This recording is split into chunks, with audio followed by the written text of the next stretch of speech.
What's the meaning of calligraphy?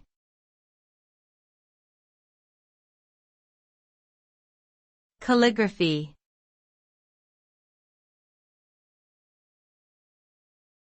Calligraphy.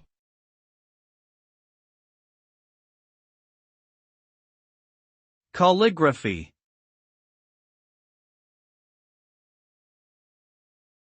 Calligraphy.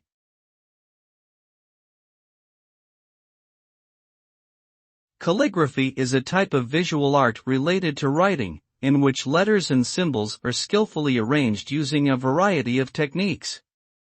The art form varies greatly across cultures and time periods and can be created using a variety of materials, including brush and ink, pen and paper, or even digital tools.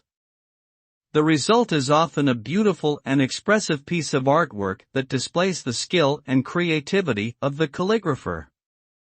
Whether used for decoration, communication, or self-expression, calligraphy has a rich history and continues to be practiced and admired by many today.